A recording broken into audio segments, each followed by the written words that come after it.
just needed a slightly different from what they are. We thought we'd see things that are normal.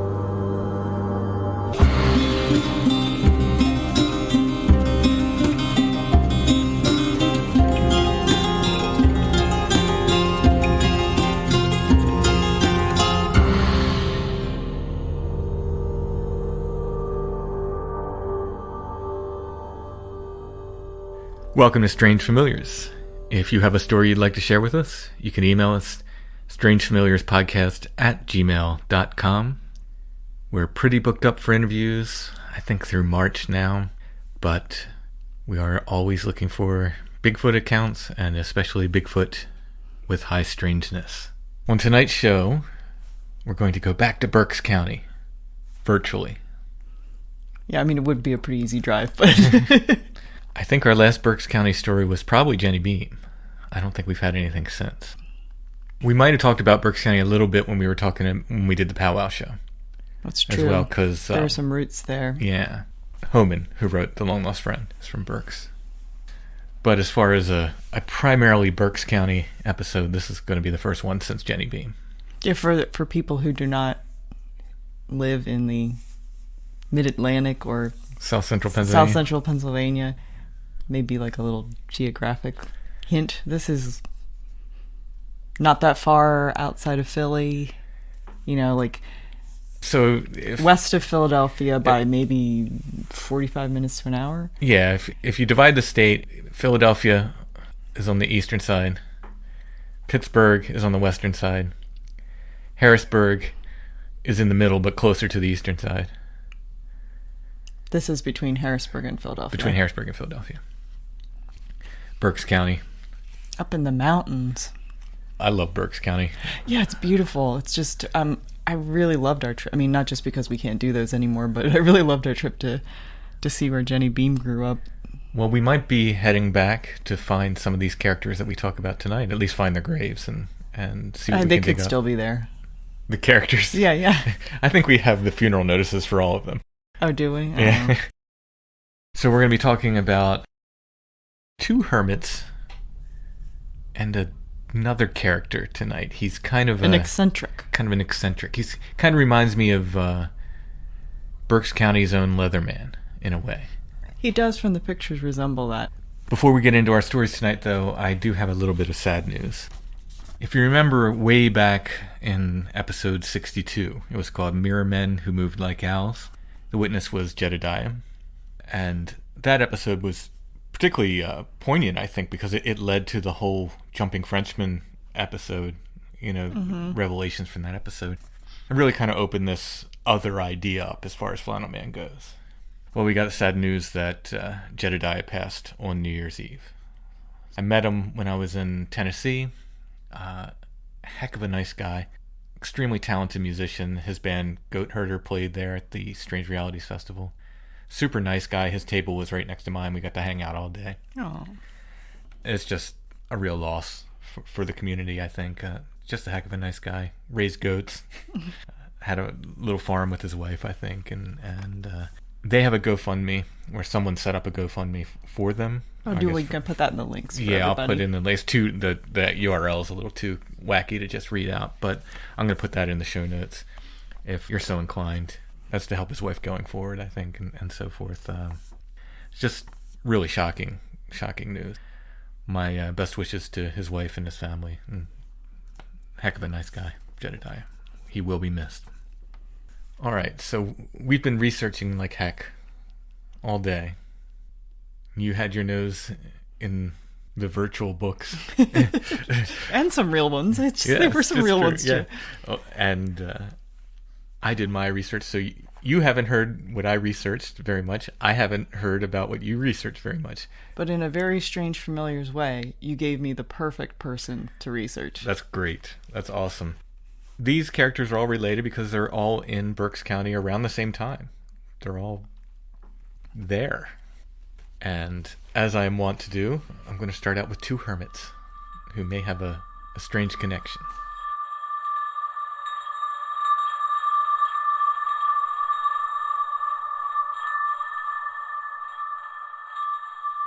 So first we're going to be talking about Mathias Berger. Blue Mountain Hermit. He's a bit of a mystery before 1879.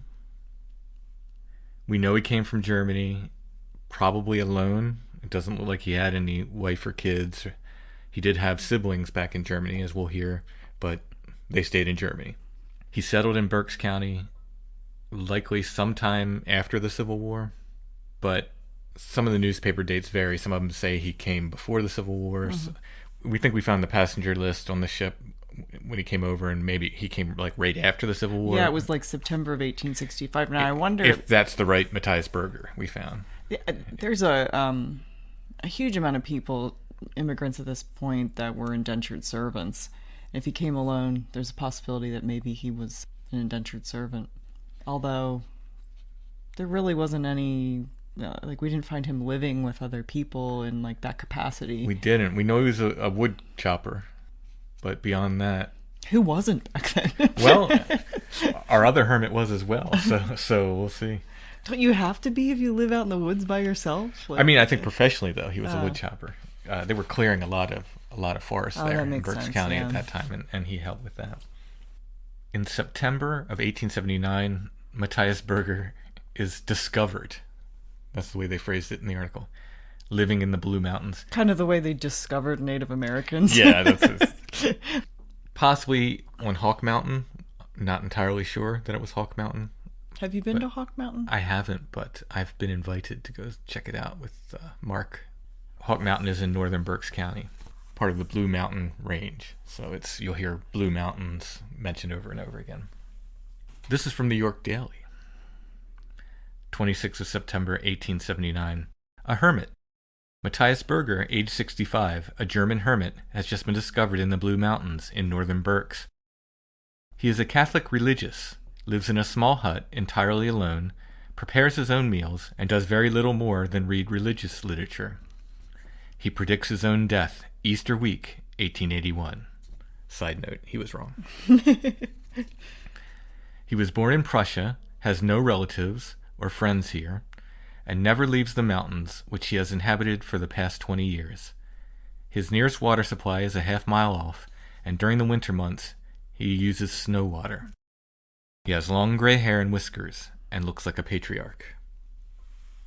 In that capacity, what does a patriarch mean? Like a religious patriarch of some sort? I would think like the wizardly old fella, you know.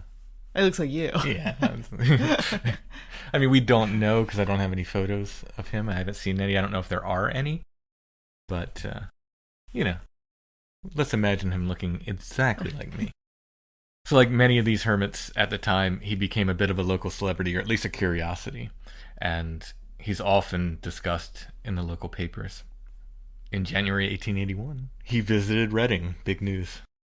It's amazing, too, how many different papers will report on him.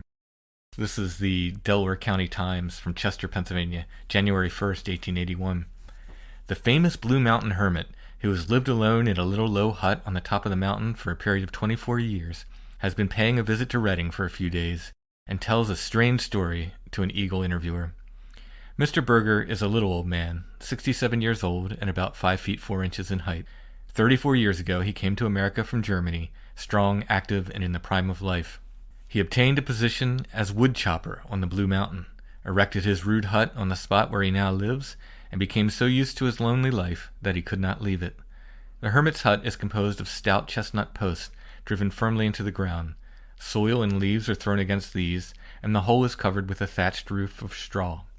The room is perfectly circular and about 8 feet in diameter. In this small place the old man sleeps, eats, and lives. Upon pegs driven in the wall are laid heavy pieces of wood, and upon this shelf-like structure he sleeps. An old-fashioned wood stove stands in the middle, and beneath this, in a hole in the ground, are stored away about a bushel of potatoes. He lives on about 40 cents a week, and is about 4 miles from the nearest farmhouse. The hermit is a devout Catholic, and only comes to Reading on the occasion of the great church festivals of the year, Easter, Christmas, All Saints' Day, and 40 hours devotion. Around his hut there's a large open space, which he had planted with various kinds of vegetables. He eats no meat or butter. A number of peach trees have grown up around his lonely residence, and these bore 8 bushels of fruit last year. He has some 40 visitors from Berks and Schuylkill counties during the summer. So, as mentioned before, he seems pretty content in his solitude, but he does receive guests. They make note of this in the paper, too. They did have the comings and goings of people generally more often in these old papers. Oh, yeah, you could see who was at a hotel, who was in a hospital for what reason. There was no such thing as HIPAA or privacy. Who was visiting her aunt in the next town over or whatever, yeah. So this is from the Pottsville Republican, 9th of June, 1886. A party of about 20 persons visited Matthias Berger, the Blue Mountain Hermit, last Sunday. They were treated kindly and took tea with him before leaving. In October of 1886, Matthias Berger was presumed dead. This is from the Philadelphia Inquirer, October 25th, 1886. Tamaqua, Pennsylvania, October 23rd. For the past 48 hours, terrible forest fires have been raging in the vicinity of the Blue Mountains, and thousands of acres of woodland have been destroyed. The state authorities have been called upon to employ persons to extinguish the flames. The reflections of the fires can be seen for miles. There's been no rain in this vicinity for 3 months. Farmers are compelled to haul water in some localities for 10 miles, and at all other places water is sold by the barrel. Mathias Berger, an old hermit who had lived on the mountains for 30 years, is reported to have perished in the flames. This is already 5 years after he predicted his death, right? Yeah, as I said, he was wrong. Another thing about these hermits, their deaths are often predicted in the papers. Anytime there was like a blizzard or a long cold snap or something, they would just basically print in the paper, well, he must be dead. The fires in question, though, they might have been set by another hermit. Really? We'll hear about that in a little bit.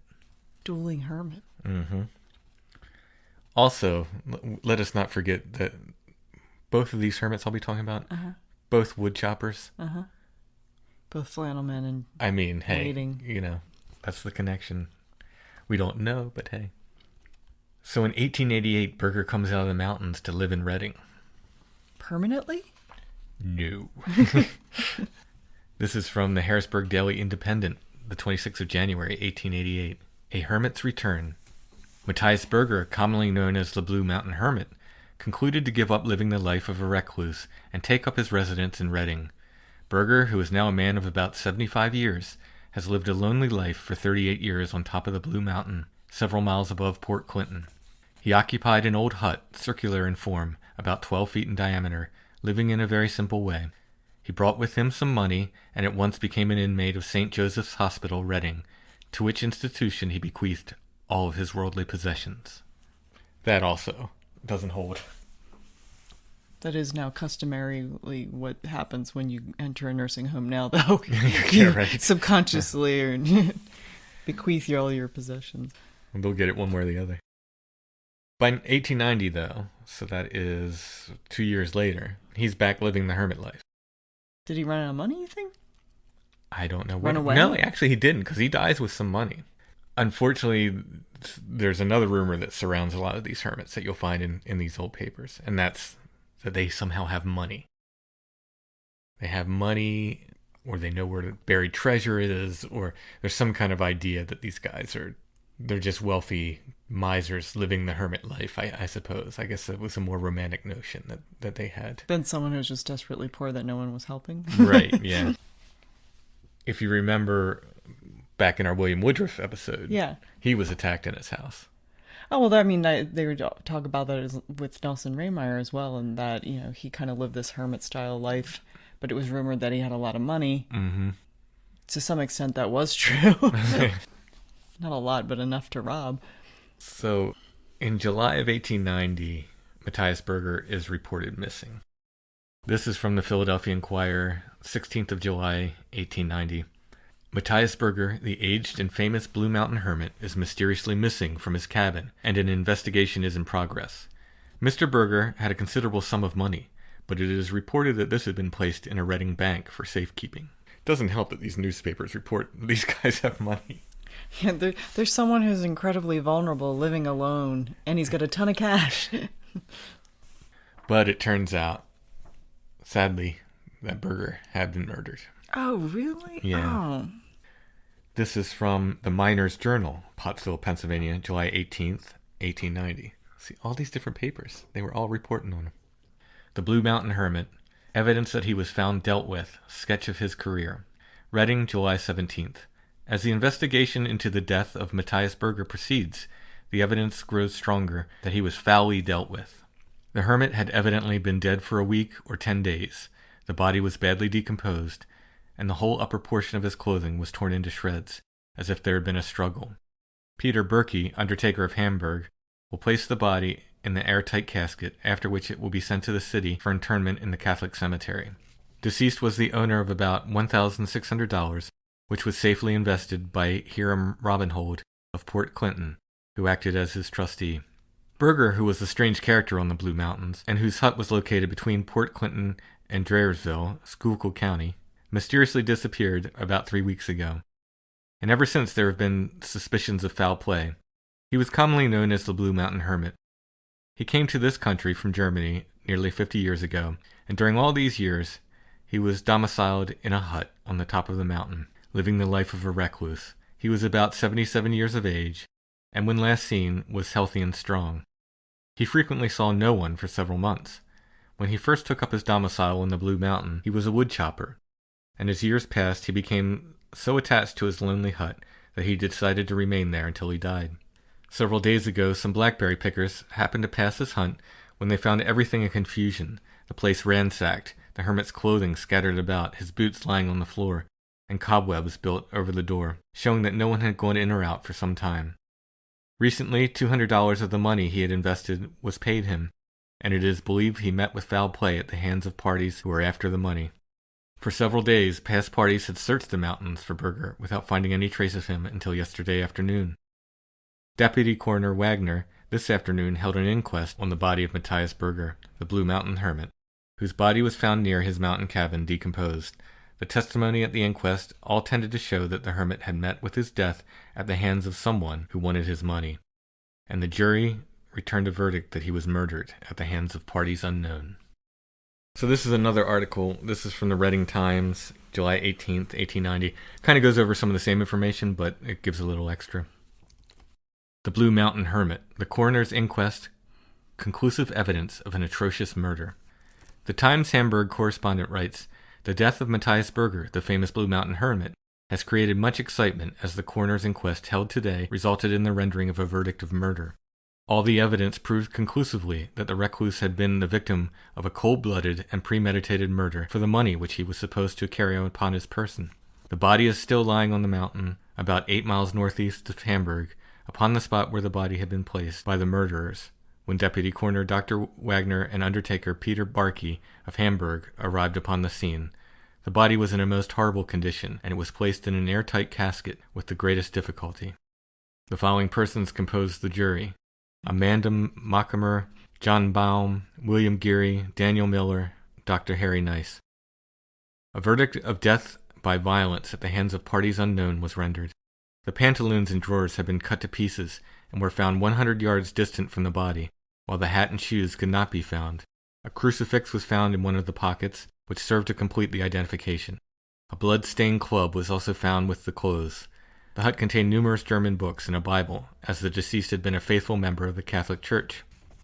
The recluse was 77 years old, and a greater part of these many years had been spent amidst the solitude of the Blue Mountains, alone with nature and his beloved books. The body was hauled to Reading for internment in the Catholic cemetery. I like how Catholics are such a rarity that the crucifix serves as an identifying factor. So by the end of July, they actually put up a reward for information regarding Berger's murder. This is from the Morning Call, Allentown, Pennsylvania, 29th of July, 1890. $250 reward. The commissioners of Berks set a price on an unknown murderer's head. Reading, July 28th. At a meeting of the Board of County Commissioners held today, it was decided to offer a reward of $250 for the arrest and conviction of the murderer or murderers of Matthias Berger, known as the Blue Mountain Hermit, who resided in Albany Township and was found dead under mysterious circumstances not long ago, as related in full in these dispatches at the time. Suspicion rests upon a certain party, and it is thought the reward may unclose some mouths now sealed. I don't know who they were talking about as the suspicious party, but I found someone I'm suspicious of. So unlike in the Jenny Beam case, I'm going to name names. Actually, I think we did name some names. I think we did name names. As a note, on Find a Grave, they don't have a photo of Matthias Berger's grave, but there's a little article about him on Find a Grave that somebody wrote, and that article states that his murderer or murderers were never found, so no one was ever charged. As I say this, innocent until proven guilty, but I'll read this and see what you think. Okay. A queer rumor. This is from the Pottsville Republican, 13th of November, 1890. A rumor was going the rounds today that Harvey Nunemacher of East Brunswick Township, convicted yesterday of stealing a gun from Daniel Geiger, had accused someone of having murdered the old Blue Mountain Hermit, Peter Berger. Now they call him Peter Berger here. Sometimes you'll see that. His brother's name was actually Peter Berger, but they're talking about Matthias. Nunemacher denied any knowledge of Berger or of his death. District Attorney Koch also heard nothing of the accusation. Sentence was suspended on Nunemacher, as there is some doubt as to his sanity. Now it says here he's about 7 years old. That's not true. That's a misprint. We found his exact age. I forget what it was, but he was much older. But anyway, it says he's about 7 years old and is also charged with stealing a mule and trading it to Daniel Winterstein of Port Carbon. So what do you get that Nunemacher's talking about knowing who killed Matthias Berger? Well, I think he knows something about it. Yeah. Whether he did it or whether he was one of the parties who did it. My guess now, I mean, this is just wild conjecture, but my guess is that he was there with someone else and was thinking maybe he could get off of this if he gave up someone else. It'd be an odd thing to talk about. Just start talking about out of nowhere. It's an odd detail. And we found several other articles about this Nunemacher guy being a rather troubled soul. He's getting in trouble often. So we have another article which reports on his various crimes. It doesn't mention Berger at all. But it says, the quote was, his mental condition is not considered first class. He's more of a media male. So regardless of whether or not he was involved in Matthias Berger's murder, this Nunemacher guy went on to live a hard life. He got in trouble a lot, and he died in a slate quarry in 1906. He was brained by a falling rock. They said it crushed his head like an egg. Mm. So even after his death, this character, Matthias Berger, they're still interested in him. And they keep reporting on various things. They have his will in the paper. So he did have some money. He had a little bit of money. For someone who lived in a hut. This is from the 6th of August, 1890, from the Morning Call, Allentown, Pennsylvania. Murdered Hermit's Will. The will of Matthias Berger, the murdered Blue Mountain Hermit, has been filed in the registrar's office, and letters testamentary granted to Hiram Robinhold of Port Clinton. The will was executed April 22nd, 1884. He bequeathed to his brother Peter Berger and his sister Anna Maria Reinhardt $1,000 to be equally divided amongst their children. To Matthias Berger of Germany, he leaves $50. To Elizabeth Gerg of Pottsville, $50. He bequeaths $100 to the German Catholic Church on North 9th Street, Reading, $50 to the German Catholic Church in Pottsville, and desired that he be buried in the German Catholic Church, Reading. He bequeaths the balance of money, if any remains, to St. Paul's Catholic School, Reading. So you think the papers are done with Matthias? No. 7 years later, they're still discussing this guy's money and his will. That seems very Pennsylvania Dutch. From the Reading Times, April 24th, 1897. Blue Mountain Hermit's estate goes to St. Paul's Catholic Parochial School of Reading. Judge Bland filed an opinion in the estate of Matthias Berger, in which he decrees that his estate, less the cost of legal transactions, be paid over to St. Paul's Parochial School. Berger lived on the Blue Mountains near Port Clinton and was found dead in his home on the mountain about June 25th, 1890. Isn't it funny how this is just 7 years later and they get that detail wrong. He was found a mile away from his home. A will which was found dated April 22nd, 1884, in which he named Hiram Robinhold as executor. The estate, which amounts to $917.56, was willed to the children of Peter Berger and Anne Marie Reinhardt, and a certain portion was to be given to Matthias Berger, a relative. The relatives, it was supposed, lived in Germany, and on October 1st, 1891, an adjudication in the estate was filed. The executor advertised in a German newspaper in that country with the view of finding the heirs, and after an advertisement of 8 weeks, he failed to secure any knowledge of their whereabouts. A petition was presented to the Orphans' Court, to pay the money into court so that the executor would be relieved of the responsibility. Permission was granted and the money was paid.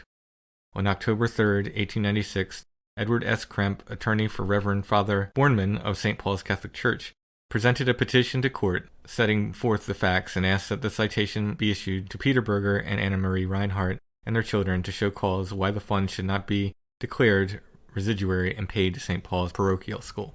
The citation was returnable to the first Monday in February 1897. On April 2nd, William Rosenthal appeared before P.A. Buschong, notary public, and made affidavit that the citation was published in Germany as ordered, and the court then filed an opinion directing the clerk of the court and register of wills to pay the money to the school. A lot of people get murdered up in the mountains in Berks County. Yeah, it kind of seems like a rough place, right? Yeah. So even up into the 1930s, the famous hermit Matthias Berger was being talked about in the paper, especially as regards his money. There's a brief note in the 1930s that his will was finally probated. So that much later. Was it actually, I mean, did it take that long to finally get it? I guess to the point get it where settled. it was actually settled. Oh, that's nightmarish.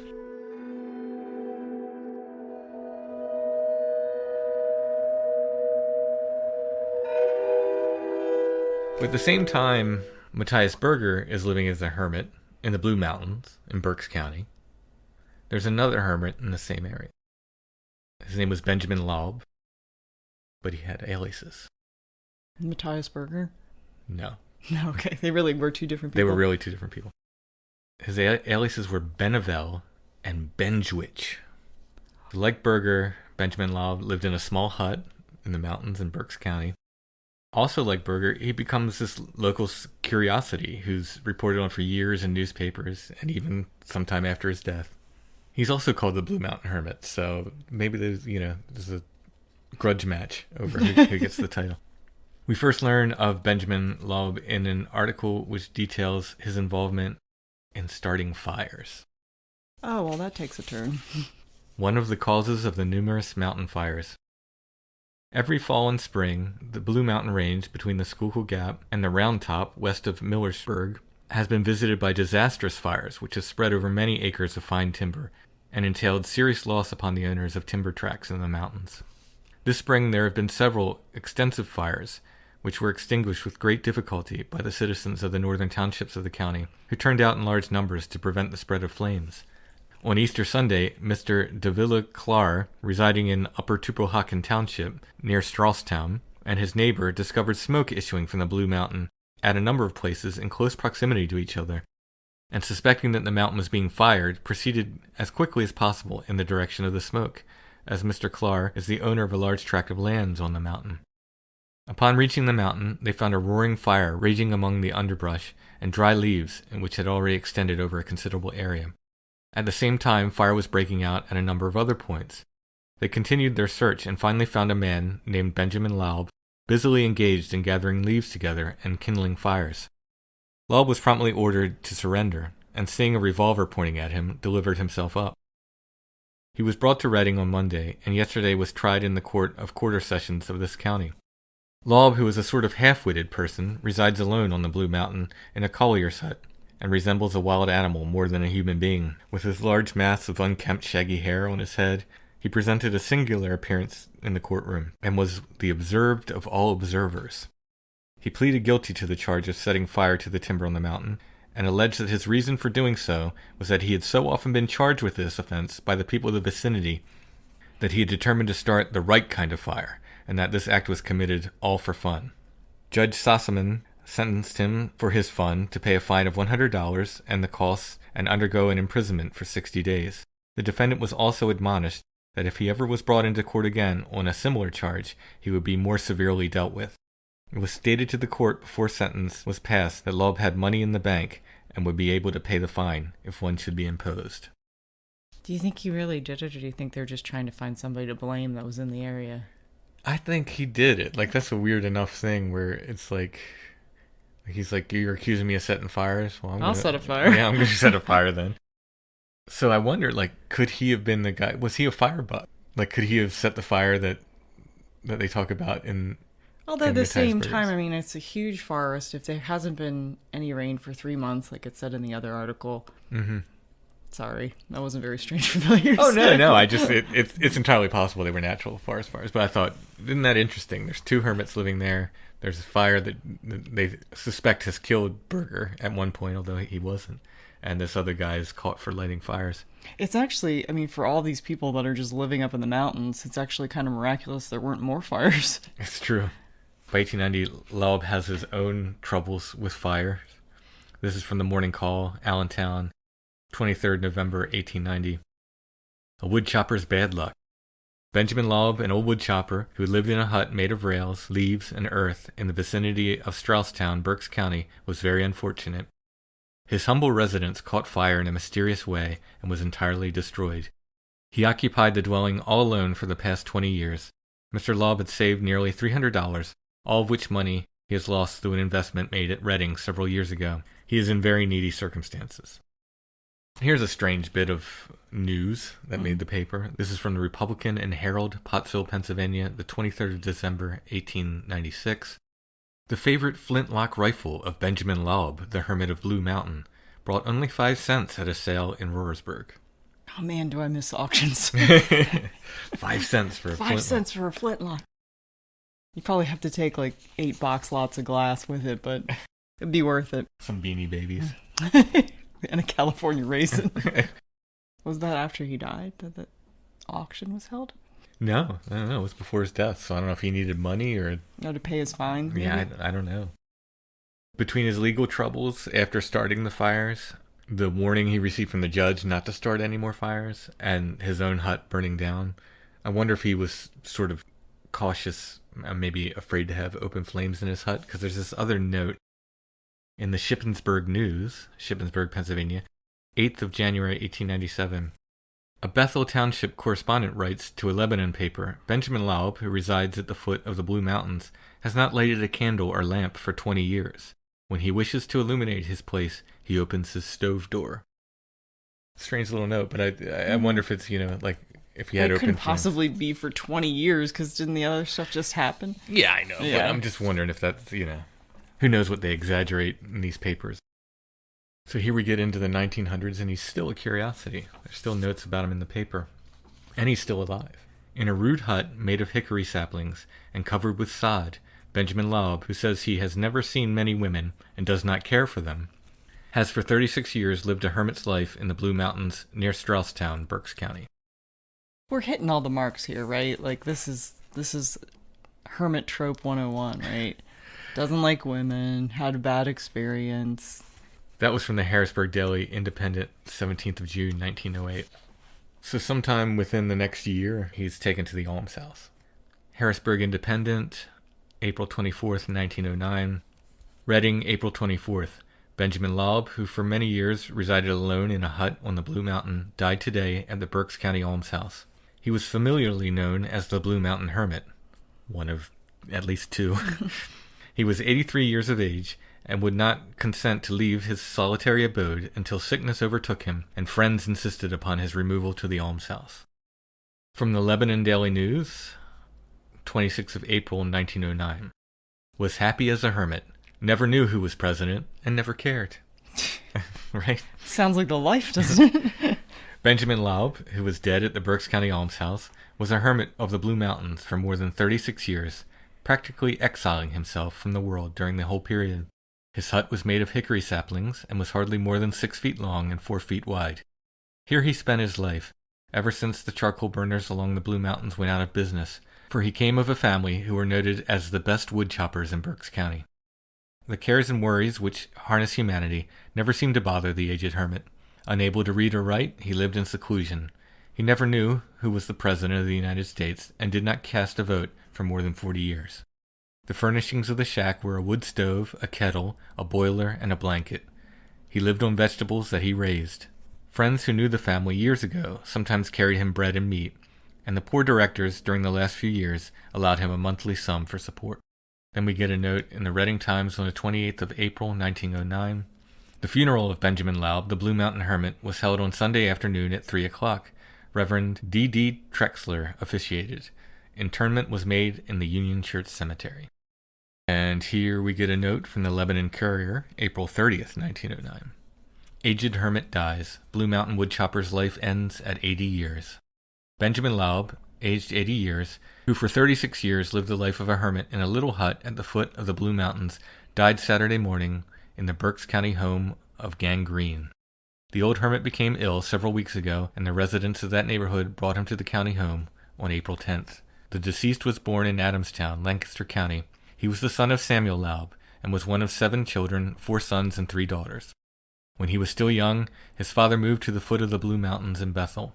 There the family lived in little quarters, scarcely better than the one which the old hermit spent the best part of his life.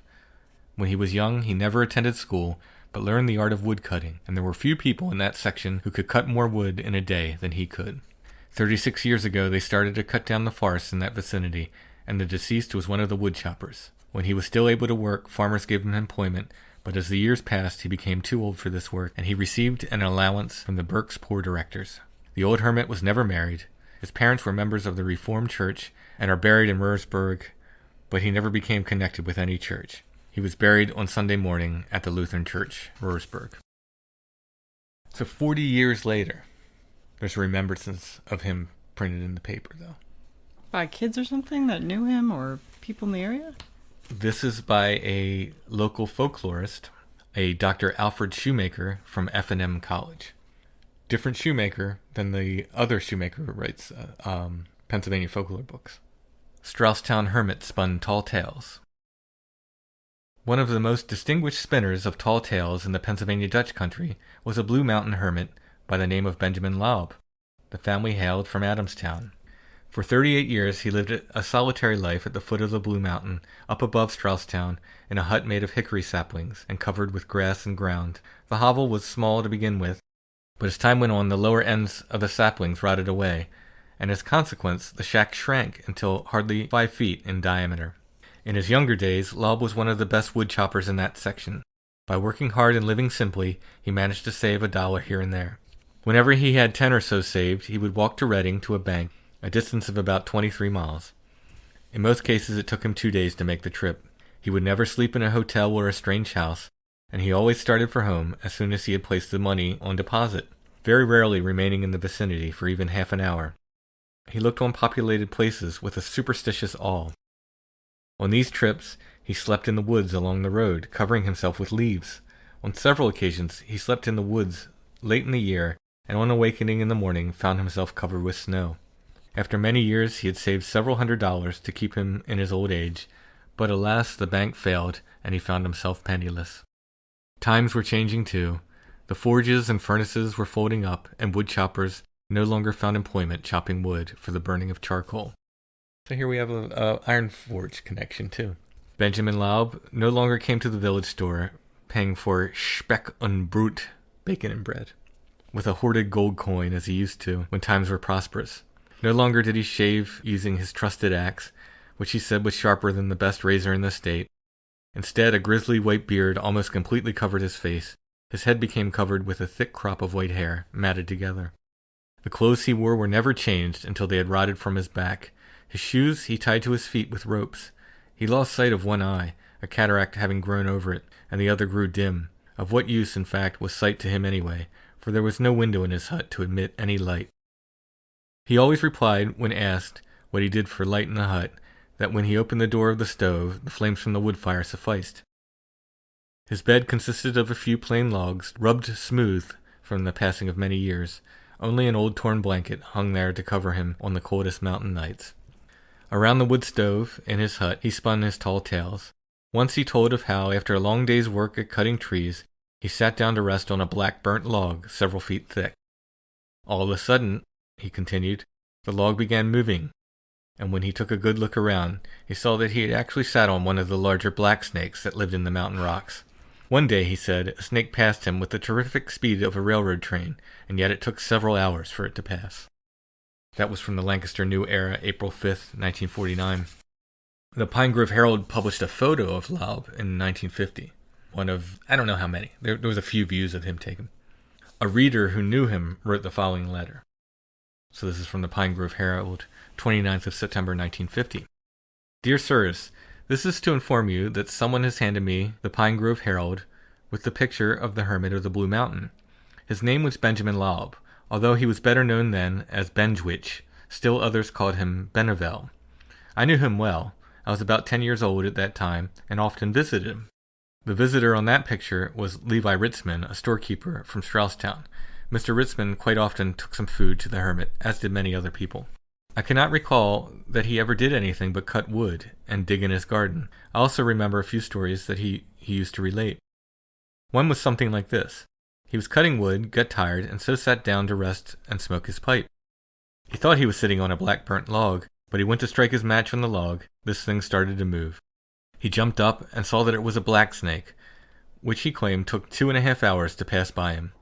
Another but true story was that when his father was buried, the undertaker asked the hermit if he wanted to see his father one more time. He answered, "No, I've seen him often enough." His parents lived at the foot of the Blue Mountain between Bethel and Schubert. He also had brothers and sisters, but of course I did not know them, nor the parents. His hut was about 1 mile east of what is now the Strausstown Gun Club. The hut was covered with ground from the bottom to about halfway to the top, and that is a stovepipe chimney, which you see at the side of the hut, he means in the picture. He had one of those old kind of wood stoves, and for a bed he had 2 logs side by side. He slept right on the bare logs, and had only a small narrow door to go in and out of his home. If I can imagine right, the hut was about 4 feet high and 2 feet wide, with an opening of about 5 inches wide across the top for light. This gave the only light in the hut, as there were no windows. He was very poor, and his soles tied to his shoes with carpet rags and strings. You could easily see when he traveled over the dusty roads with the marks of the strings on his shoe soles. Finally, his hut got so bad that the community built a shanty for him, but the hermit refused to move into his new home. I only received the paper tonight, and it's now 11:30, so I'll have to call it bedtime. I thought that your readers might be interested in some of this information. Yours, Jacob N. Reber. So I don't know if any photos of Matthias Berger exist. I hope that they do. A Wolmelster photographer took several photographs of Benjamin Laub. I do own one of these, so I will put them in the show notes. I hope to own more.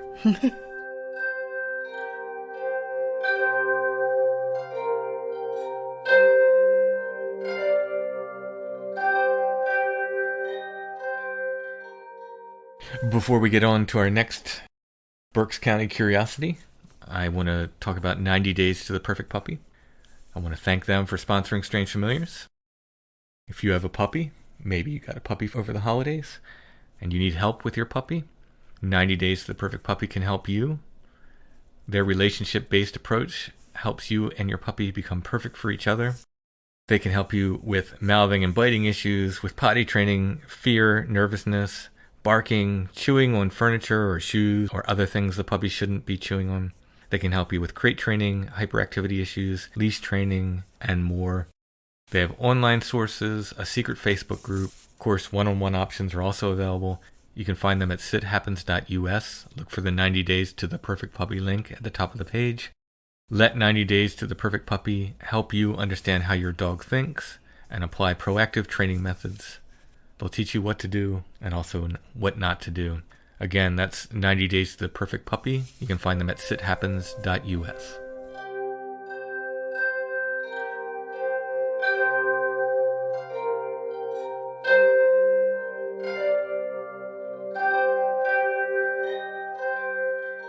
You're up. I thought you were going to do like a little segue. So this next character is not really a hermit. He has hermit-like qualities. Yeah, he's very interesting. It's interesting to me how many of these communities have someone that everyone kind of knew. I guess in the days before dedicated mental health and establishments and dedicated homes for the elderly, people just kind of relied on other people. Yeah. Which has a sweetness about it, which I don't know would be as common today if people had to be. Yeah, well, communities were a little more tight-knit, and I think there was an idea that he's one of us. And yeah, but for the grace of God go I, kind of yeah. As opposed to... So what was this guy's name? His name was Thomas Jefferson Cummings, but everyone in town knew him as Tom Collins, or Tommy Collins. It's so interesting how, because I saw him as like Tommy Collins. Mm-hmm. When I first came across him in a book I have on like Reading Curiosities and stuff. How does one Well, there was what they called the Tom Collins hoax of 1874, wherein there was this really hilarious joke where people would say, basically, ask someone else if they had heard what Tom Collins was saying about them, and when they couldn't remember who Tom Collins was, they would run around asking for Tom Collins. Mm-hmm. So in reaction to that, someone came up with a drink. So when people were running around saying, "Where's Tom Collins?" they would give him a drink. So my suspicion is because he was kind of always around. Mm-hmm. They might have known him as Tommy to begin with, and that became Tommy Collins because... Oh, that's interesting. In relation to that, I mean, it really fits because he was born in 1855, so in his early days of eccentricities would have probably coincided with the end of that sort of newspaper-based sensation. Yeah, and these kind of trends lasted a bit longer. Yeah, they just weren't so immediate. Yeah, so. Things in general lasted a bit longer. Fashion lasted longer. Like, everything didn't change the way it does. Like, now everything changes so quickly. It's funny you should mention fashion. He was a dedicated man of fashion. Was he now? He was. And it was convenient because in his family there were tailors, printers, and photographers, which makes it easy to be a dandy. And he was known as a bit of this. Sometimes they refer to him, and I think I'm pronouncing this right, but I've only ever written it Beau Brummel. I mean, I know that that's sort of like the precursor to a dandy or a fop. Right. That's the way we pronounced it in other episodes, in past episodes. So we're going to go with that. Yeah, I actually got in trouble online for saying that a fop and a Beau Brummel were the same thing. And someone had to, tell me that they are of different time periods and have different connotations. Didn't you get a book on dandies? Oh, I did get a book on dandies. I forgot about that. Yeah, at the same place I got that book on. Yeah, it's like a period book on dandies. I love dandies. Yeah, I know. Some of your favorite things. Dandies. How did you end up with me? Hey, you're not a dandy. I'm a monster. I'm way closer to Benjamin Laub than I am to Tommy Collins. Oh, definitely by a long shot. So in his youth, he was known for being like quite the fashion plate, and he had these eccentric habits, like running for political office, like running for president at the age of 26, before I think you were even legally allowed to. So later on, Tom Collins is known for being this sort of hermit, eccentric man who wore a suit which was covered entirely in pins and badges. Yeah, they call him sometimes the badge man, the button man. I've seen pictures of him. I really want to own a picture of this guy. He's covered in these pins. Well, the interesting thing about him, which I had absolutely no knowledge of before you said, "Hey, can you do the research on this guy?" is that his father was the first ambrotypist in Lancaster County. A photographer. A photographer.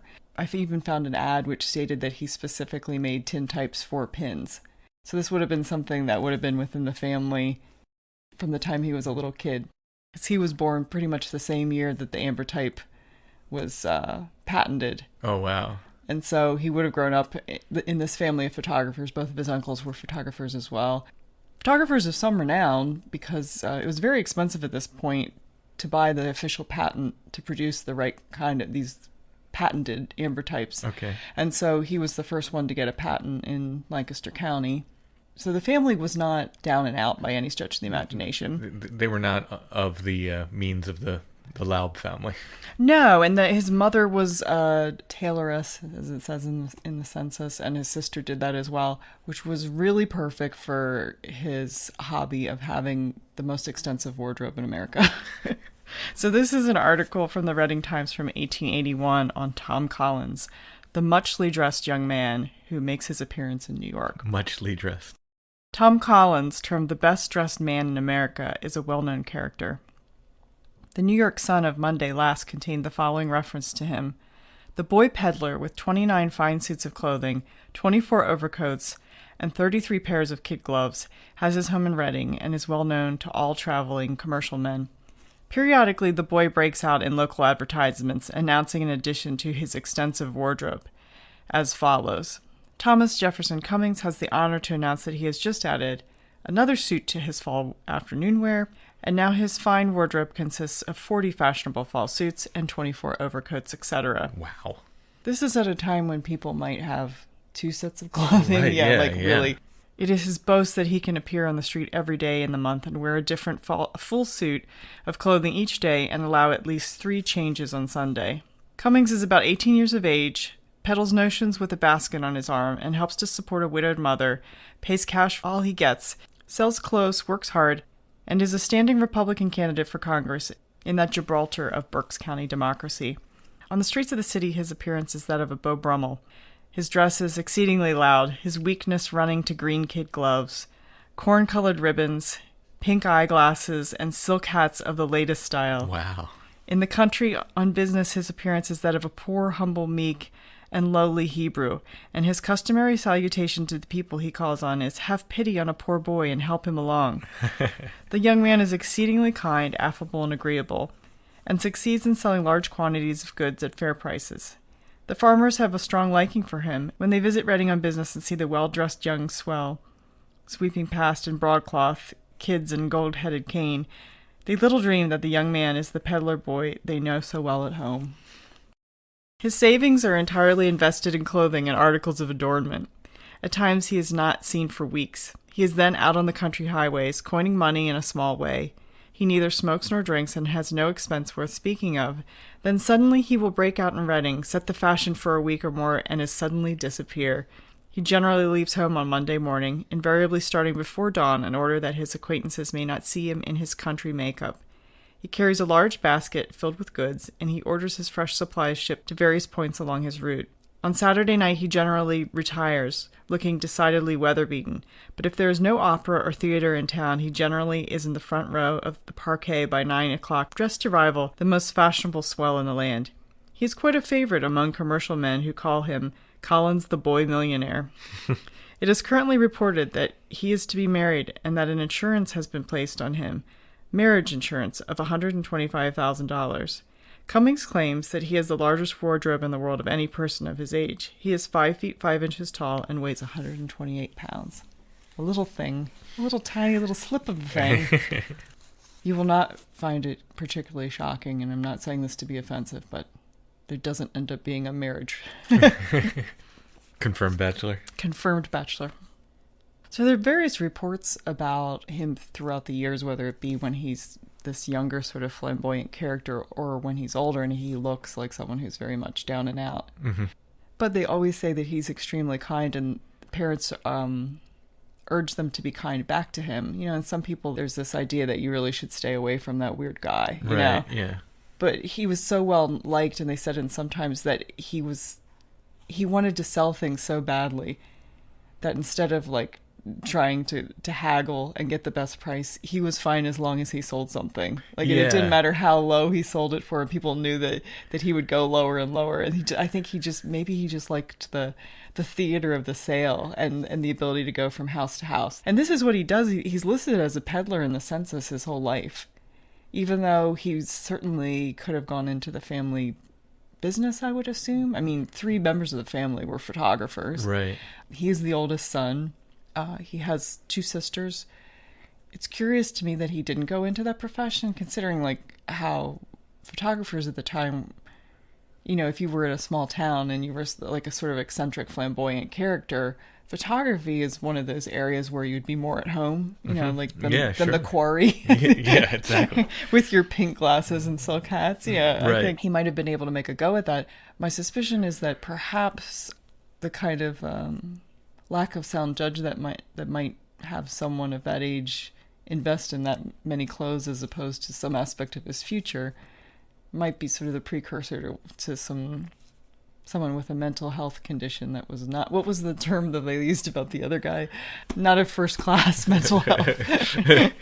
Hey, a lot of us travel media mail at various times. It's not a judgment. This is another little article about him, and he's still quite young at this time. And so at some point, and it's hard to tell when he makes this transformation from theatrical, eccentric, sort of moneyed person to what very much looks like a homeless person covered in pins. Right. And this is from the Reading Times. Yeah, 1882. So he's only in his 30s, not quite in his 30s yet. Our well-known fellow citizen, Thomas Collins, does not condescend to ply his avocation in Reading, but makes periodical excursions to the country districts to dispose of the merchandise that he carries around in a gripsack. In Reading, his peculiar province is to strut around the streets as an animated tailor's fashion plate. When at his home in this city, the mode of style considers it beneath his dignity to even talk of the peculiarities and profits of his business, and resents as an affront the intimidation that the gold rings that he peddles among the country people are purchased by the court. Tommy is not much gifted with conversational powers, but when in a social mood and not too sorely oppressed with the big thoughts of his gubernatorial aspirations, he can relate some funny anecdotes of his experience in business, which show that the receptions sometimes accorded him do not differ much from the welcome with which other canvassers are received. Tommy said it is not an unusual thing to have the front door slammed in his face or to have a voice cry, "We don't want any," from the second-story window. In brief, he gives it to be understood that he is often treated as an interloper, and his appearance, with his merchandise on his back, is the signal for stern looks and discourteous reception. Tommy didn't express it exactly in that way, but that's the sum and substance of his statement upon the subject. So I really like the idea that he's traveling around, sometimes kind of taking on the role of like a poor pauper peddling his wares, and then other times as this like incredibly moneyed fancy dandy. Yeah, it's almost like this double life. Yeah, like he's Bruce Wayne and Batman. Yeah, I think there are some perhaps illusions of grandeur going on here, because he's Bruce Wayne and Batman. If Batman was a homeless guy, not a superhero, and sold pins. So here is an ad for his first presidential run. This is Thomas Jefferson Cummings, alias Tom Collins, Republican candidate for President of the United States, returned after 2 months' absence, making Republican speeches in Lancaster, Chester, Dauphin, and Lebanon counties. The 27th of July was his 26th birthday, and he will celebrate it in 2 or 3 weeks. He receives an English blue broadcloth reception suit lined all through with satin, cardinal pants, coat and vest, black, sleeves blue, pockets pink, and silk velvet collar. He has 26 new suits of clothing and 14 new overcoats for the White House. The White House. I'm just curious. I mean, maybe you don't know the answer to this, but was it common practice for candidates for presidents to have their clothing listed? It sounds like a wedding where they list, like, the bride was at a... What a character. I'm just imagining this outfit now. It seems to me that he was part of this article because he wanted people to know he was getting that suit, I think. Well, maybe. And this is at a time also when, Well, this is among advertisements. He could have taken that as a classified ad. Oh, I absolutely think he did. Yeah. Oh, that's funny. Glad to see he had some progressive politics. Republicans at the time were the more progressive Party of Lincoln. Now, Tommy Boy starts to get in a little bit of trouble. Does he? Yeah, and I don't know if this is I'm not poking fun at all. I think that he probably had some mental health issues. Yeah. Or maybe he just ran out of money because he blew it all in clothes. I mean, it happens. Yeah, who knows? So this is an article called Tom Collins in Trouble. Arrested in Lancaster, how he is tormented by the hoodlums of that town. The Lancaster Examiner of yesterday states that among the prisoners at the station house of that place on Monday evening, Mr. Thomas Cummings, alias Tom Collins of Reading, occupied one of the cells. At the hearing before Mayor Morton of Lancaster yesterday morning, Tom said, "They had a regular fire racket with me again last night. They ran at me with a lighted newspaper, and I told the policemen to protect me, but they wouldn't do it." Tom is deathly afraid of fire, and at the depot Monday night a crowd of silly boys and brainless men were teasing him, and at last patience ceased to be a virtue with the harmless peddler, and he picked up a stone and threw it, for which he was arrested. "The crowd that were teasing Tom should have been arrested and not him," said Mayor Morton. "You'd better stay out of town when they will not annoy you," continued his honor. "I know, I ought to," quoth Mr. Cummings. "My home is in Reading, and I pay all my taxes there. I don't pay any taxes here, only in Berks County. You can go."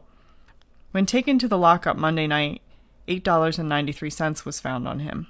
Tom, and this sum he had in a small bag. He picked it up, and as he walked away, said, "I guess I got all. Goodbye." Mayor Morton was indignant that Tom would have been arrested. It's a shame that a harmless, simple-minded fellow, or anyone that is unfortunate, cannot walk along Lancaster streets without having a crowd at his heels, guying him. Tom Cummings is a poor, simple man with a foolish love for outlandish suits of clothes. He attracts attention by his eccentricities. The boys, the hoodlums of the streets, and even young men who should have some sense of decency take a delight in tormenting poor Tom, scaring him with apparent attempts to set his gaudy clothes on fire, and in many other rough ways show their ill-breeding and savagery. Tom has more sense than his tormentors, and the latter should be made an example of. Anyone who can take pleasure in making fun of another's infirmities and sporting with his weakness belongs to the savage class, and should go to the Fiji Islands on the next boat. Apologies to the Fiji Islands. I was going to say, is that a reference to the Fiji cannibals? Yeah. Of our previous I would assume episode? so, yeah. I would like to defend Tom Collins. Yeah, it's every right to I don't think he did anything wrong. No, he was defending himself. No, there's They're trying to burn him. Like, literally, they're coming at him with fire. Like, this is like... that was from... the Reading Times in 1887. Okay. So he's about 30 years old at this time, a little over 30. Tommy continues to get in some trouble. No one with that amount of fabulous clothes is going to lead a quiet life. So this is called Tommy Collins Locked Up. Constable Strauss of Lower Alsace takes him into custody. Just as a note, the Alsace is the area where Jenny Beam was from. Yeah, that township. Yeah. Mm-hmm. Tommy Collins spent the night in the station house. At 11:30, an odd couple walked down Franklin Street. The one was readily recognizable as the irrepressible crank Tommy Collins, and as they marched down the steps of the receiving room at the station house, turnkey Haig at first thought that Tommy had brought in a friend for a night's lodging. The stranger said, "I'm Constable George F. Strauss of Lower Alsace. I've got my papers to prove it. I want this man locked up." An electric button was promptly pushed by the turnkey, and Sergeant Hintz responded. Constable Strauss then accused Tommy of wickedness on Mount Penn in the vicinity of Spulers. It appeared that he had made a gold speech and otherwise excited the people. "I will see that a warrant is sworn out against him," added the constable. Tommy interrupted the charges several times and said, "'Tain't true. This constable had no right to arrest me. I went right with him and paid the car fare into the city. I only make political speeches for money, and can convince my hearers equally on the silver-gold populistic or prohibition platforms. A gang of farmer boys assaulted me on the mountain. I took supper with some distinguished gentlemen, and then took a stroll, and a crowd of hayseeds who don't like no city folks followed me and stoned me and threw sand in my eyes. He wasn't nice, and I only defended myself. I have too many friends to let me stay in prison." Tommy's woes were finally cut short by the turnkey inviting him to accompany him to his knight's quarters. Again, he's doing nothing more than being Tommy. Yeah, yeah. I mean, I think at this point, if you're different in any way, you're a target. Well, I mean, that it's been like that up until very recently. Yes, so. Exactly. That previous one was from 1887. So I think this is the point shortly after this that something happens. Like, his dad dies in maybe 1880. At this point, he's had 20 years to run through potentially any money he had left from his father's will. So he falls on some hard times, and he's arrested again. Tommy Collins, a character well known in the city and throughout the county, was taken into custody by Officer Steckler late last night and locked up at a police station. Tommy was found in the attic of the building of the Pennsylvania Telephone Company on North 5th Street, where it is said he has, unknown to the telephone people, been lodging at night for some time. I guess the deeper question at this point is, where are the clothes? You're right. Yeah, I was actually thinking that. Like, does someone own them? Did he sell them off because he needed money? Like, yeah, where did they go? Yeah. This is Tommy a few years later.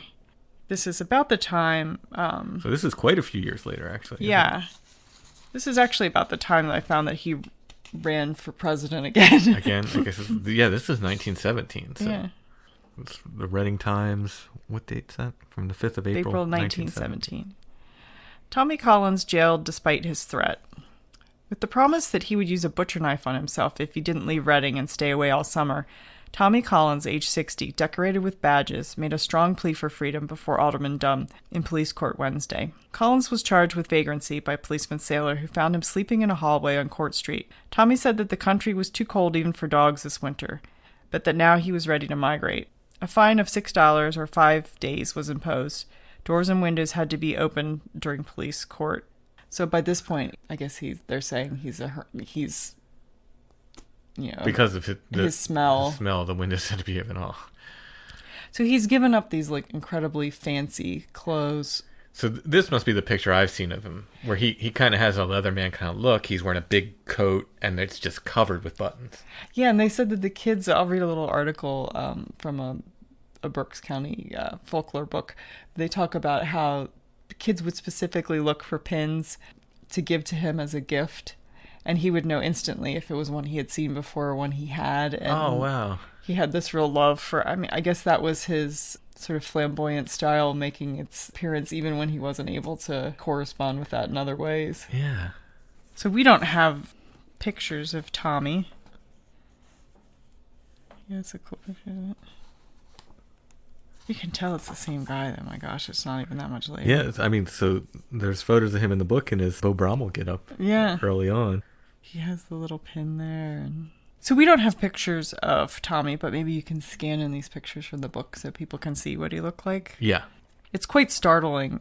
He resembles himself. I mean, you can definitely tell it's the same person, but he's wearing really incredibly fine clothing in the one picture, and in the other just a humongous overcoat covered in pins with a hat that has a pin on it. And I'm going to guess just from the formatting that the earlier ones are cabinet. That's like that seems like a cabinet card format. Yeah. Mm-hmm.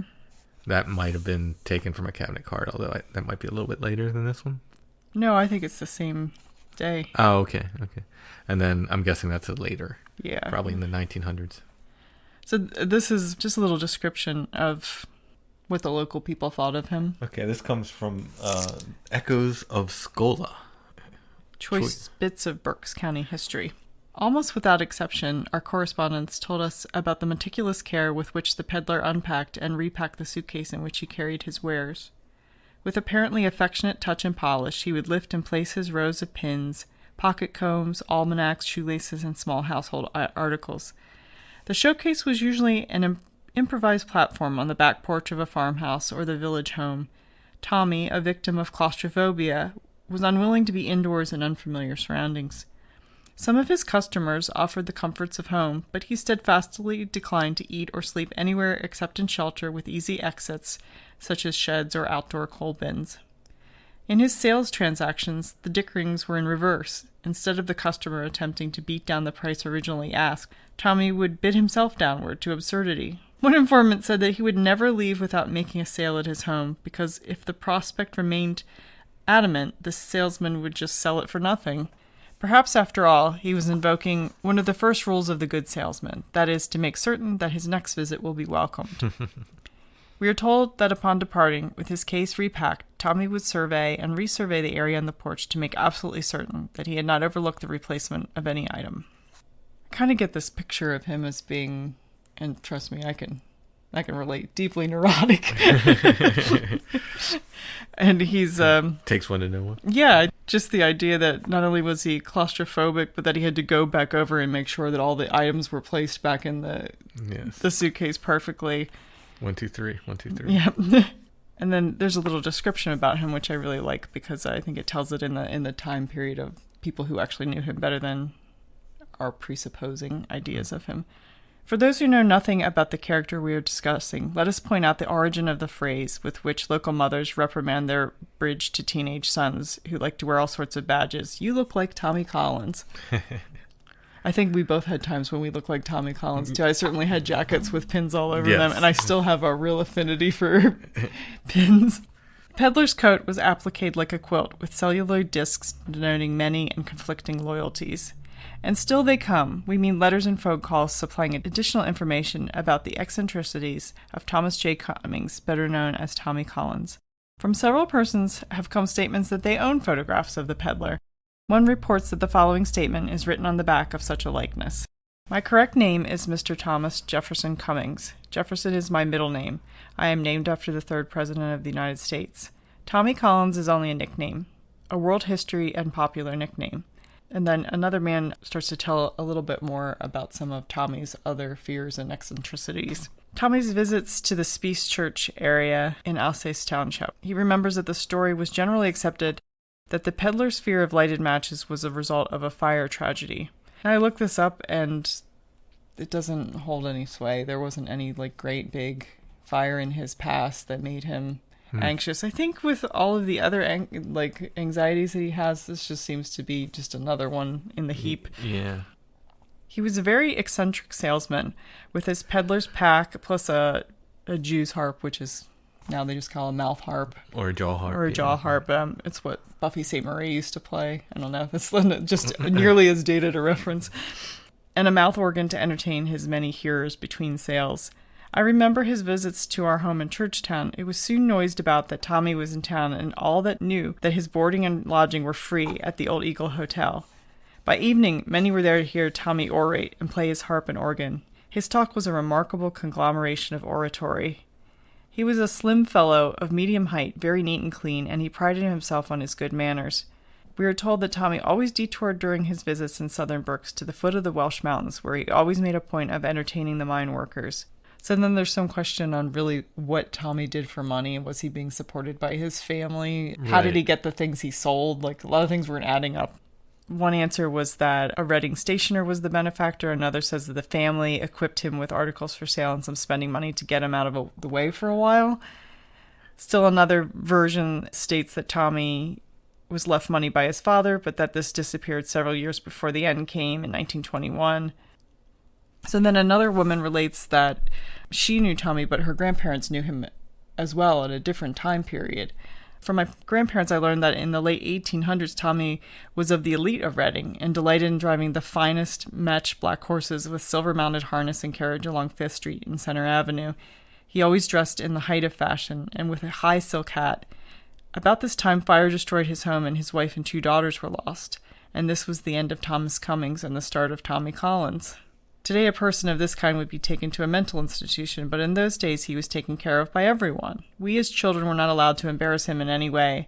We would try to help him by saving any unusual badges or buttons to give to him for his collection, which adorned his long overcoat which he wore in the winter and summer. He took great pride in this collection. Whenever a badge was offered to him, he knew at once whether he already had one like it. We kids in Wyomissing always had something to give him. Thus one became his great friend. We lived on a farm in Wyomissing and where he would stay. He always slept in the barn, but only after he asked permission. After assuring his host that he did not carry matches, Tommy would then take his package to the barn and return to the house for supper. His breakfast and lunch were always eaten elsewhere. At our place he liked to eat among the pines to the rear of the house. Before eating there was a ritual which he would perform. He would ask for a cup of water. This he would take into the pines, and bowing and mumbling, he would point this cup to the 4 points of the compass. He then drank the water and returned to the house for his tray. Then he would take to the pines, and one of his favorite dishes was mashed potatoes. That's very interesting. I have a story in the Bigfoot in Pennsylvania book about a wild man that would bow to the trees. He was very much afraid of automobiles and traveled the back roads to avoid meeting any of them. If he were on the road and heard an automobile coming, he would climb a fence and get about 100 feet from the road and remain there until the car passed. Once or twice during a summer, the county officials would pick him up, take him to the county home for a bath, and get his clothes cleaned, and after a few days he would escape and take up his planned wandering of the county. His winters were spent at the Robozonia furnace, where there was always warmth and the people of the community provided him food. There was a trust fund set up for him so that they could take care of his burial expenses, and there's a really cool picture of Tommy in his later years with all the badges on it. I mean... Yeah, we need to own one of these photographs. Yeah, it's like it couldn't be a cooler... He just couldn't be any cooler. So, it's possible that maybe he was a magician. He wasn't crazy. So I was out there bowing to the trees. With his ritual. Yeah. So at this point, things are going increasingly worse for Tommy. And there's an article in the paper about his feet freezing. Tommy Collins, a well-known local character, was found in the Montello brick factory at Wyomissing Monday morning in a helpless condition and unable to walk. He was taken to the almshouse, and upon examination, his feet were found to be badly frozen. He's 58 years of age. That's from the Reading Times, 12th of February, 1918. When I read the headline, I imagined him, like, stuck in a puddle or something with his feet frozen in blocks. Wow. That's a leap. Yeah. There was not any great surprise that someone who is living outside and has already had his feet frozen doesn't live for another 30 years. Mm. And just a few years later, right before Christmas 1921, Tommy passes away. And this is the article on the funeral of Tommy Collins. With the burial of Thomas Jefferson Cummings, commonly known as Tommy Collins, one of the best-known characters will pass into the pages of local history. He has made friends in the city who visited the chapel of F.F. Seidel Tuesday evening to see Tommy for the last time. Many a person came into the chapel and recited a deed or a good act which Tommy had done for them during their lifetimes. Yesterday, friends continued to go to the chapel and pay their last tributes to him. The funeral services were held at 3 o'clock. The body was attired in a black suit and rested in a solid oak casket with silver trimmings. He was buried beside his mother in Charles Evans Cemetery.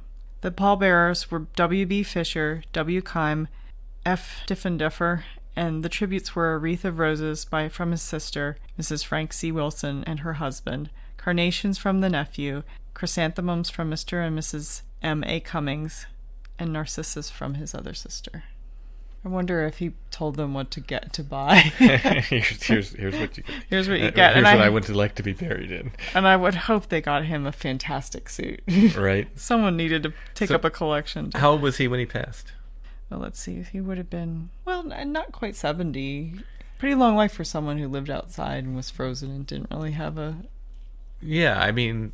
a consistent... I'm continually surprised in these hermit stories, how long these guys live. He seems to, for a long period of time, have a home. He's living with his mother or his sister.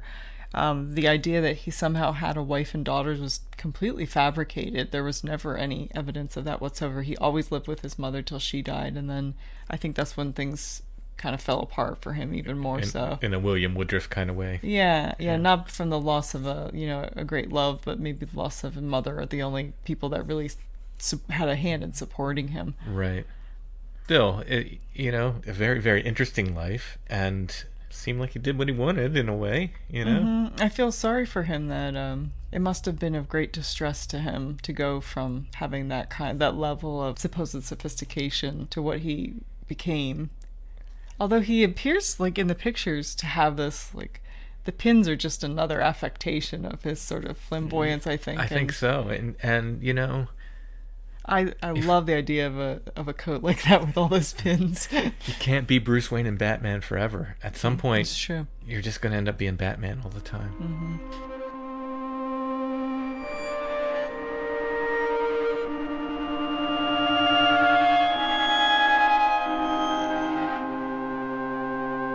That's not the last of the Berks County characters we'll be digging into. It's the last for this episode. It makes me sad for a time when people knew each other so well as to have these sort of like walking urban legends. Yeah. Well, I've got another one I'm working on. We'll present it down the road a little bit. It's a different nature. It's not a hermit, and it's not a guy like Tommy. It's different, but he became this sort of another local legend. I'd like to hear, because I'm sure this is regional. Everybody had like a little local legend. Oh, sure. Yeah, if there was like some, if listeners had some sort of amazing local legend story. Yeah, we'd love to hear. Like to hear that. Absolutely.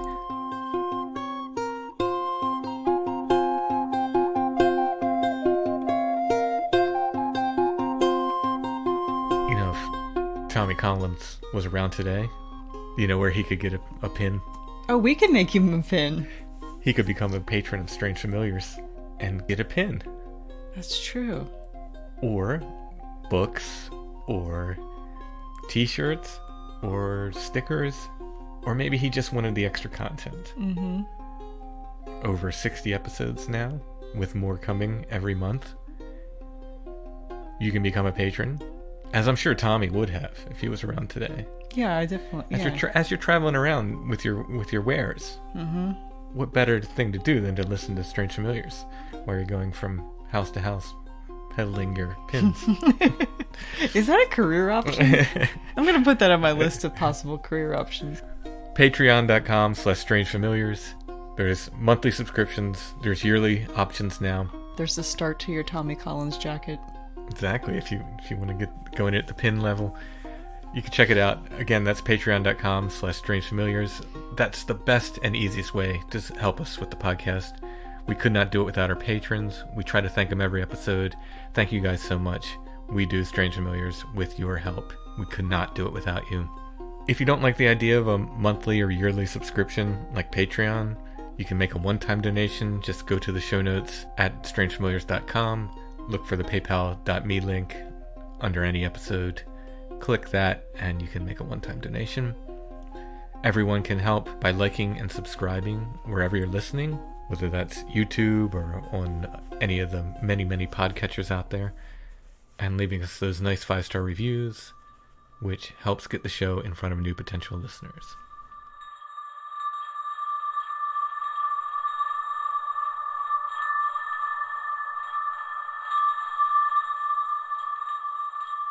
So, Tommy's father was a photographer. Yep. He was an ambrotypist. Is that the word? Yeah. Now explain to us what an ambrotype is. Well, after the daguerreotype, which was the first form of photography, which is on a piece of copper which has silver on top of it, the second form of photography was an ambrotype, where we learned to capture an image on a piece of glass. Okay. It's, someone will correct me if I get this wrong, so I'm just going to say it. I think I always get this flipped. It's a negative that becomes a positive when something, either a black piece of fabric or what's more typical, like a black lacquer, was applied to the back of the glass. Now what it did was, it's more stable in some respects than a daguerreotype in that you could touch it and you're not going to ruin it.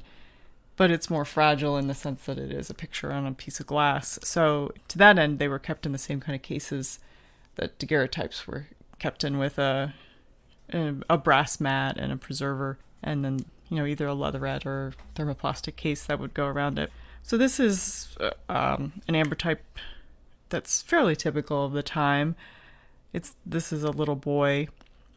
I think it's ever so slightly lightly tinted, or it could be just a little bit of age. It sometimes changes the photo a little bit. But it's a little boy seated next to a table. I thought it would be a good sort of, for someone who just started to collect cased images or photos from that era, and because it's in honor of Tommy Collins' father, who was an ambrotypist, I thought I would include an ambrotype. And they really occupy a very small window of time. I was going to ask, so... like mid-1850s to really not too far. I mean, I have I have a ruby ambrotype of my great-great-grandfather, and that's from the Civil War, but not too long after, into the 1860s, because by then tintypes and CDVs have become popular. So they really are like another kind of cool thing about ambrotypes, is that they occupy a very small window of time. So if you're interested in like 1850s, right up through the Civil War clothing and that time period, generally they're a neat little... Now these will often get, because they're cased and because they're in the same cases that they were using for daguerreotypes, they'll often be called daguerreotypes. Yeah, like sort of the easiest way, if you're just starting out trying to identify them, is daguerreotypes are the only ones that have that completely mirror-like finish. Mm-hmm. Ambrotypes do have sort of they have a reflective quality, but it's not the same as like that mirror that you get with the silver on a daguerreotype. Yeah. So this is a little boy? Yep, it's a cute little boy. And our first ambrotype, I think. I don't think we've done an ambrotype yet. But it's in a half case, and so it's not, I tried to find an ambrotype just for myself to start collecting because of the relation to the story about Tommy Collins, but the only one I could find of his father's was gone for $8,000. So wow. I decided, maybe we'll get a car. But this is a really cool thing. And maybe, like you were saying, maybe somebody wants an example of each kind of photograph. They want a tintype, they want a CDV. Plus, I mean, to me, it's just hard to not look at these little captured moments of time, and they really have a ghostly kind of quality. I mean, I really think there is something magical about, especially this kind of early photography. Yeah, and they look great in the cases. They just do. I'll put a photo of this up in the show notes under this episode. You can click on that. It should take you to our Etsy shop name Lost Grave. You can buy this and other photos of the week, and Alison has started adding various other antique photos as well, and we'll continue to as time goes on. So we have a photo of the week section, we have an antique photography section there. While you're there, you can pre-order Where the Footprints End Volume 2. You can pick up my art book, Apparitions, Illustrations of the Other. Actually, you can get any of my books there. It'd be odd to just sell one of them, and the other ones are like, We put those in Facebook Marketplace and just have people come to the house. The original art choices are getting slim, but there is original art up there, and I'll add more. I get some extra time here. Strange Familiars t-shirts are there. There's all kinds of stuff. Check it out. Etsy shop name Lost Grave, or if you type in Strange Familiars, our stuff will come up. You should recognize my artwork and my books and stuff. That'll come up, and that'll get you to our store. Chad just started his Ruck Rabbit Outdoors Etsy shop, so while you're on Etsy, check out Chad's shop. Also check out our friends at Karmic Garden. They're on Etsy as well. Shop name Karmic Garden. I'll put links to all this stuff in the episode. I guess that's it for this week. We will be back soon with another episode of Strange Familiars.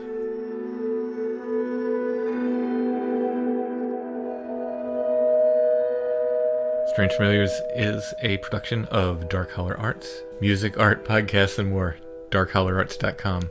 Intro and background music is by Stone Breath. Go to stonebreath.bandcamp.com for more. We're on Facebook, facebook.com/strangefamiliars, where you can join the Strange Familiars Gathering group. And we are on Instagram @strangefamiliars.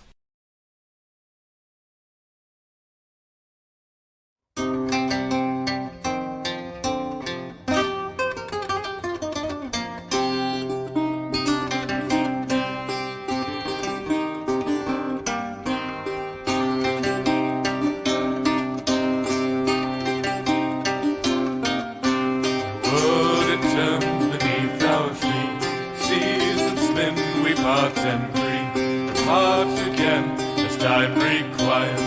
Dream about the coming fire. Who can stop the blowing wind that tells us when the storm begins? Scream the prophet and the liar. Who can stop the coming fire?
Stop the rising flood that turns the good earth to mud, and topples tower and high spire. And who can stop the coming fire? Who can stop the blowing wind that tells us when the storm begins? Scream the prophet and the liar. Who can stop the coming fire?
Must perish in the night, both shall hear it. We lie awake upon our pyres and await the coming fire. Who can stop